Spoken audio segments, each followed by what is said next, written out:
So let's just dive right in. We're going to talk about how this single event, something that happened 2,000 years ago, isn't just some dusty old story. No, it's an active, living power that can radically change your life in a real, practical way. I'm talking about right here, right now. And our story starts in this really specific moment that the gospel writer Luke calls orthros batheos, which means deep dawn. You know that time? It's not quite dark anymore, but it's definitely not light yet. It's this fragile in-between space that, if we're honest, a lot of us know really well in our own lives. It's that moment of deep uncertainty, right? A place caught between what was and what you hope will be.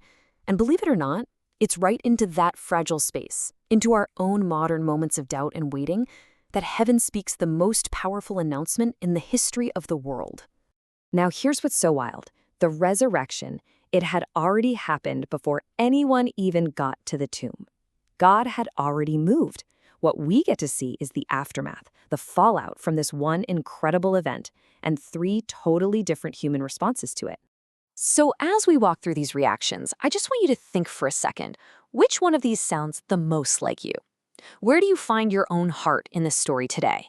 All right, first up, the women. These were Jesus's most loyal, most devoted followers, and they showed up that morning fully expecting to find death. But what they actually found, well, it would change absolutely everything. Picture this. They're carrying burial spices. They came prepared to anoint a dead body. I mean, their love was so real, their devotion was absolutely genuine, but their expectation was completely stuck on earth. It's a huge reminder that even our deepest, most sincere faith can be caged in by what we think is possible. So what was the turning point for them? What flipped the switch? Well, the angels didn't drop some brand new, secret revelation. They just prompted them with a single word: remember. Just remember what Jesus already told you. You see, the power wasn't in some new information. It was in the word they already had suddenly coming alive inside of them. Okay, so the women race back to share this unbelievable news with the apostles, and this is where the story takes a sharp turn, because the apostles' reaction is, well, it's completely different. Their minds just had no category for what they were hearing. When the women told them the tomb was empty, the apostles called their testimony legeros. Now, this isn't just polite skepticism like, I'm not so sure. No. This Greek word means the crazy, rambling talk of someone who's delirious with a high fever. They were basically calling it nonsense. The reaction wasn't a failure of intelligence. It was the power of an assumption. I mean, for all of human history, one rule was always true. Dead people stay dead. And this moment, it shows us something so crucial. The apostles weren't trying to rebel against God. They were just trapped by what they believed was possible. It's such a powerful reminder for us that sometimes our biggest barrier isn't some great sin or doubt. It's just our small expectations of what God can actually do. And that brings us to our third response, Peter. Man, you got to feel for Peter here. He is just crushed, buried under the shame of his massive, painful failure, having denied he even knew Jesus. But when he hears the news, he does something totally different. This is so cool. The Bible says Peter rose up. The Greek word there is anastos, which comes from the exact same root as the word for resurrection. He didn't have answers. He wasn't full of certainty, but he moved. He took a step toward the truth. And it shows us that faith so often begins not with perfect understanding, but with just a simple step toward hope.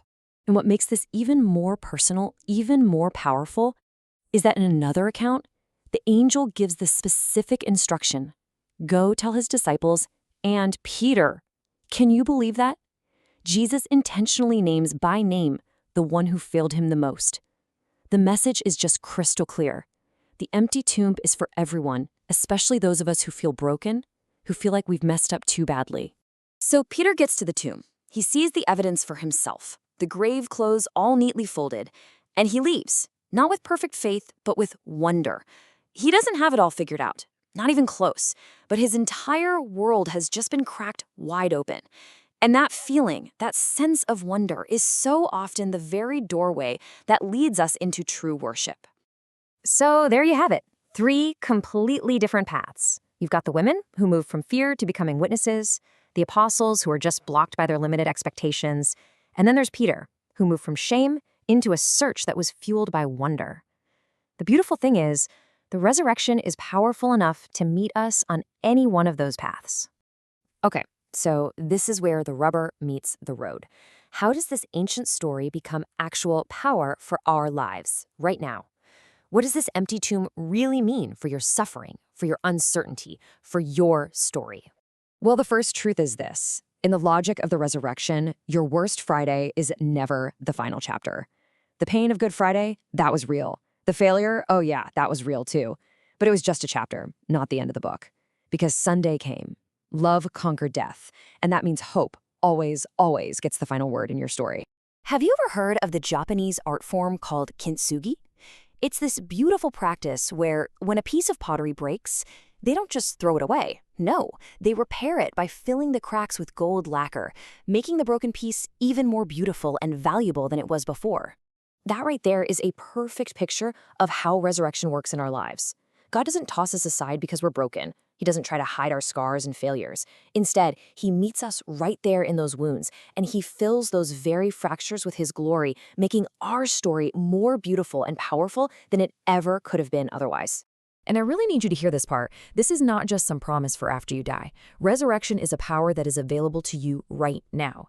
The very same power that brought Jesus out of that grave is at work in us today to bring healing to our wounds, courage to our fears, and brand new beginnings right where we thought everything was over. And all of this, it brings us back to the central question, a question that still echoes out of that empty tomb 2,000 years later. The angels asked the women this, but really, it's a question for all of us. Where are you searching for life? In your career? Your relationships? In trying to control everything? Look, those things aren't bad, but they were never meant to carry the weight of real, lasting life. Only the risen Christ can do that.